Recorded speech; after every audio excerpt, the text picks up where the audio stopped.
La noticia requiere profundidad. En Notimundo están los protagonistas de la noticia. A esta hora estamos en línea directa con el economista Víctor Hugo Villacrés, expresidente del Consejo Directivo del IES. Economista Villacrés, bienvenido a Notimundo Estelar. Le saluda Freddy Paredes. Buenas tardes. ¿Qué tal, Freddy? María del Carmen, buenas tardes. Un saludo para la gente que nos escucha a través de FM Mundo. Gracias por su tiempo, economista. Como expresidente del Consejo Directivo del IES, tiene un conocimiento puertas adentro de la institución y puertas afuera también, porque es un estudioso y ha seguido de cerca la situación del Instituto Ecuatoriano de Seguridad Social. Cuento aparte de todo es el Fondo de Salud, que se vio afectado con más usuarios sin una contraprestación, sin un pago que alimente ese fondo que solamente es alimentado por los afiliados. Empecemos por ahí. ¿El Fondo de Salud está quebrado realmente? A ver, el Fondo de Salud no está quebrado, el Fondo de Salud tiene liquidez, tiene solvencia, tiene una mala administración y vamos a ver un poco la historia de la deuda de la que conversamos. Tiene liquidez, ¿por qué? Porque más o menos recibe 100 millones de dólares mensuales por parte de los afiliados, lo que quiere decir que al año va a recibir 1.200 millones de dólares.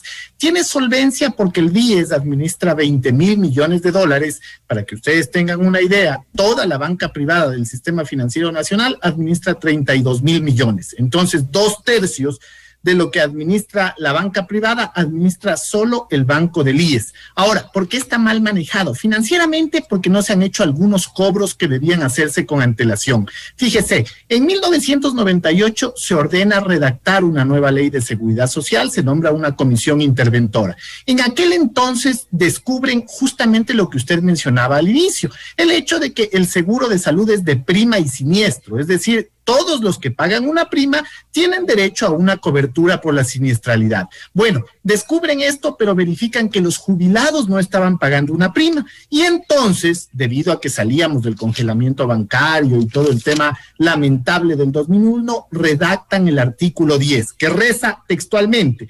Literal de, el jubilado recibirá prestaciones de salud en las unidades médicas del IES con cargo a la contribución financiera obligatoria del Estado. Bueno, resulta que desde el 2001 han pasado 6 gobiernos hasta el actual y ninguno ha cancelado la deuda que tiene por salud por las prestaciones que se entrega a los jubilados y a los enfermos catastróficos según el 103. Ese es el famoso 40% del Estado al IES. No, esa es la deuda de salud.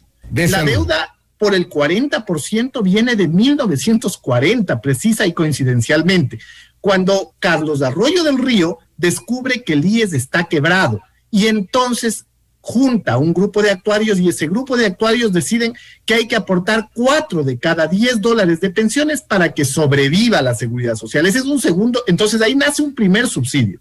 El subsidio al fondo de pensiones, el subsidio del 40% que se mantuvo hasta el 84, se pagó irregularmente en el gobierno de Febres Cordero, dejó de pagarse, se restituyó en el 2008 con el gobierno de Correa y después en el 2015 con la llamada Ley de Justicia Laboral se eliminó para que el 2018 la Corte Constitucional declare esa ley inconstitucional y actualmente por saldo de esa deuda del fondo de pensiones existen 2.800 millones de dólares. Y por saldo de esto otro que yo le decía, de la deuda de salud, del artículo 10, de los jubilados que no pagan una prima, existe una deuda pendiente de 4.300 millones de dólares. Vea, para no hacernos muchos líos, palabras más, palabras menos, estimado Freddy, al IES le debe por subsidios el gobierno más de 7.000 millones de dólares entre el fondo de salud, el fondo de pensiones y lo que tiene que pagar por trabajo no remunerado del hogar, por seguro social campesino, entre otras cosas. Eso quiere decir que el IES no tiene en su caja estos 7.000 millones de dólares, le hacen falta, sí, pero en todo caso el Estado, si honra esta deuda de estas dos vertientes que acaba de explicar, podría compensar esa falta de liquidez que aparentemente existe. Exactamente, Freddy, el análisis es correcto, pero aquí hay un paralelismo en las deudas que el Estado tiene con el IES, y esto es importante. El IES, a partir de su banco, invierte en papeles de renta pública que pueden ser de corto o largo plazo. Ahí tiene otra deuda el Estado, una deuda que debe estar bordeando los 7.500 millones. Más esta deuda, que es una deuda malsana, la que acabamos de mencionar, porque viene de subsidios. O sea, en 1940 el IES estaba quebrado.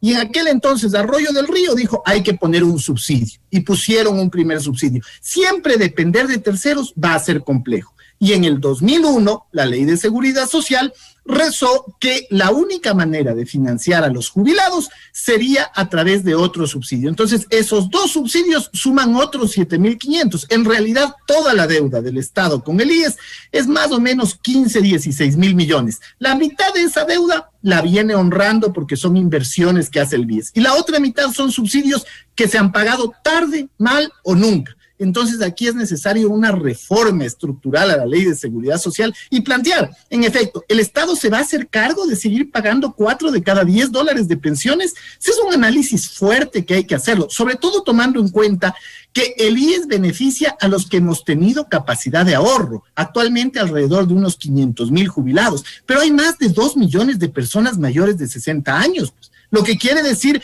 que hay 1,5 millones de personas que no reciben ese subsidio y que tampoco tienen un ingreso, no tuvieron capacidad de ahorro. Entonces, la idea es sentarse sobre la mesa y discutir si es o no es solidario o equitativo el subsidio. Y si es que se retira ese subsidio del 40%, ¿de dónde van a salir los recursos para financiar las pensiones? Lo mismo pasa en salud. En salud usted había mencionado 2 temas, el de los jubilados, que ya hemos tratado, y el de los menores.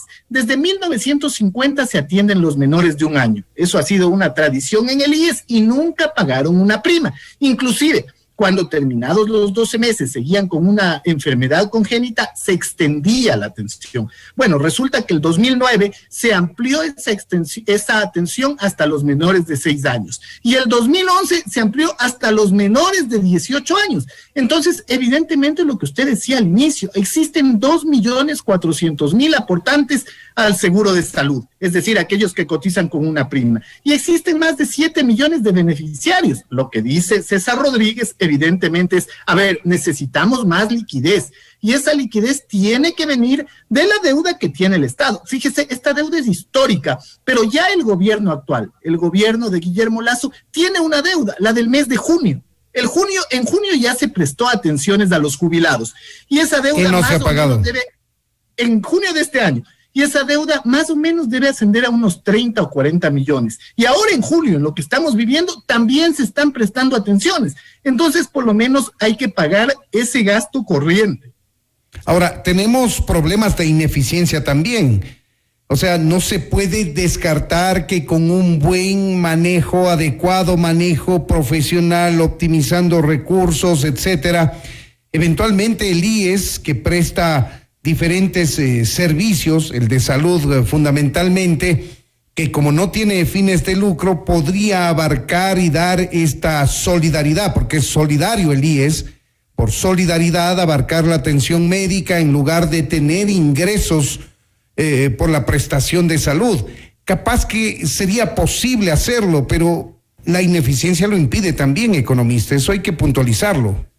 Por supuesto, ahí hay 2 elementos de análisis importante. El primero, el que usted pone, hay una mala gestión administrativa, una mala gestión financiera y una mala gestión operativa. Hemos visto los casos de corrupción que se producen por la compra de medicamentos, por la compra de insumos. Hemos visto los casos de externalización que se hace a clínicas y hospitales cuando era innecesario. Es decir, hay que depurar todo eso. Se necesita una transformación administrativa, financiera y operativa, reformar en esos temas la seguridad social y sobre todo el seguro de salud.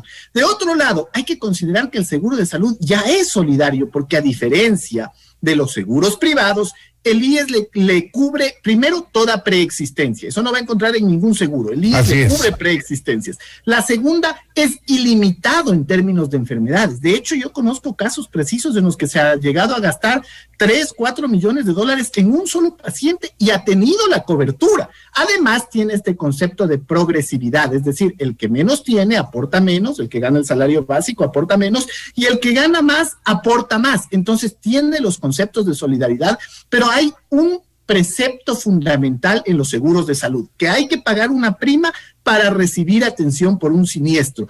Y esto ha sido descuidado a lo largo de la historia de la seguridad social, como yo le digo, por los diferentes gobiernos, e inclusive cuando hubo oportunidad de hacer la ley en el 2001, dijeron no, ¿cómo les vamos a cobrar a los jubilados? Mejor que el Estado pague. Bueno, el Estado no ha pagado. Y yo le aseguro, Freddy, que si esa ley había antes del 2001, seguramente los gobiernos de la década de los 90 y los 80 tampoco hubiesen pagado, porque esa es la historia lacerante del 40%. Entonces, acá el tema es, ¿queremos ser autónomos? ¿Queremos tener vida propia? Hay que hacer una nueva ley de seguridad social y en esa nueva ley plantearse cuál va a ser el rol del Estado. ¿Va a aportar el 40%? Bueno, pero que lo haga puntualmente. Si no, busquemos la manera de financiar las pensiones. ¿Va a aportar por los jubilados? Interesante, pero que lo haga puntualmente. Ahora, el tema es demasiado complejo al hablar de la seguridad social. Este es solo uno de los seguros, el que hemos tocado ahora y de manera muy superficial, el tema de salud. Otro tema muy importante y que preocupa, por supuesto, a los jubilados es las pensiones, el fondo de pensiones.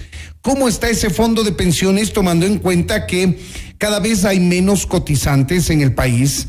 La pandemia ha quitado el trabajo a muchos ecuatorianos.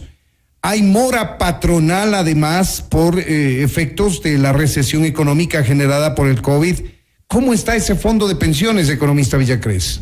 El fondo de pensiones, técnicamente hablando, el nuestro, el ecuatoriano, es de ahorro y reparto. Y ahí el concepto que usted mencionaba, todos los que aportamos servimos para que ese dinero sea utilizado para pagar las pensiones. Es decir, los 2.400.000 aportantes pagamos las pensiones de los 500.000 jubilados, con la expectativa de que el día de mañana sus hijos, mis hijos, van a aportar y nosotros nos vamos a poder jubilar con lo que ellos aporten. Ese es un seguro de ahorro y reparto. ¿Qué es lo que sucede? Evidentemente, las condiciones demográficas han cambiado. Lo que usted planteaba al inicio. El 2001, cuando se redacta la ley, la esperanza de vida de los ecuatorianos era 67 años, 67. Lo que quiere decir que quienes hicieron la ley pensaban de la siguiente manera: una persona se jubila a los 60 años, aportó 30 años, el 10% para el seguro de pensiones, con eso le vamos a pagar 7 años. Digamos que más o menos alcanza. ¿Qué es lo que sucede actualmente? Se extendió. Esa misma persona que se jubila a los 60 años, que aportó 30,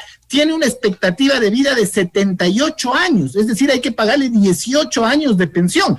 Eso ya empieza a ser más complejo en términos financieros, entonces hay que hacer ciertos ajustes que se llaman parámetros que hay que cambiar en la seguridad social. Por ejemplo, uno de los parámetros, la tasa de sustitución o la tasa de reemplazo. ¿Cuánto de su último salario como activo va a ser su primer salario de jubilado? Según un estudio del Banco Interamericano de Desarrollo, el Ecuador tiene de las tasas más altas de reemplazo, el 98%.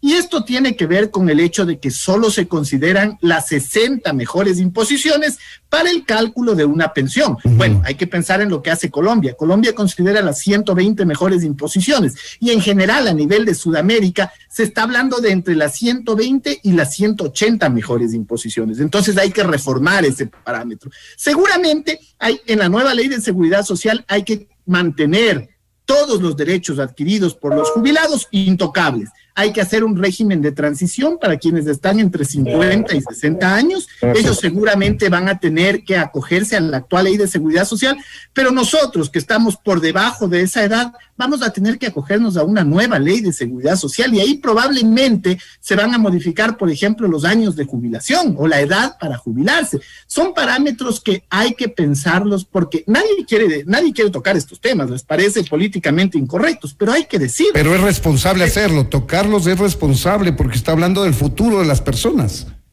Por supuesto, y entonces esas modificaciones paramétricas son las que van a dar sostenibilidad al seguro de pensiones.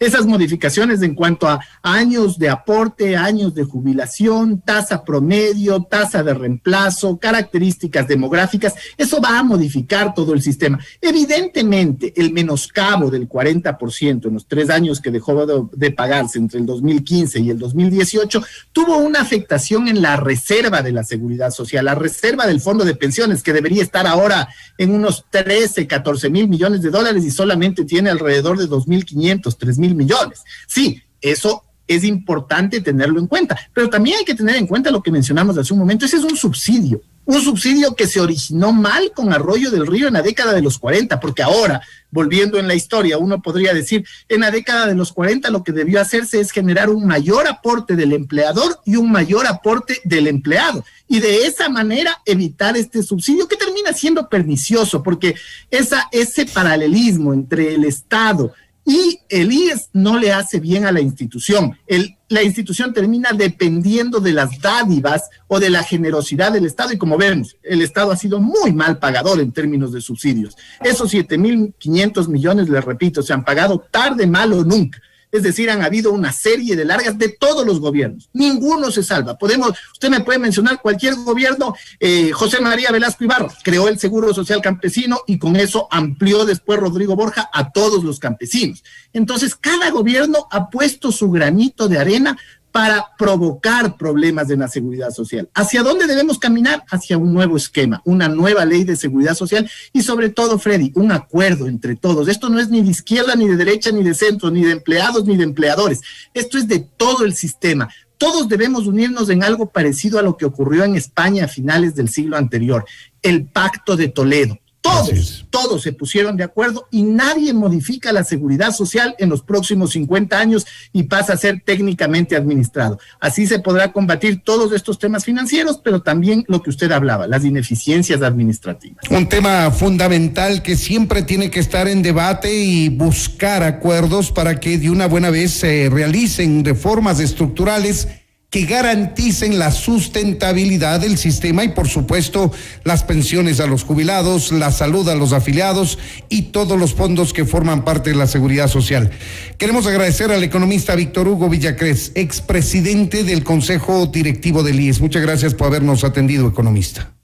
Muchas gracias a usted, Freddy. Solo quiero terminar con lo que dice la OIT. 3 cosas son los pilares de la seguridad social: la cobertura, la sostenibilidad y la suficiencia. Gracias a usted y una buena noche para todos. También para usted, buenas noches. Esto es Notimundo, amigos, siempre bien informados.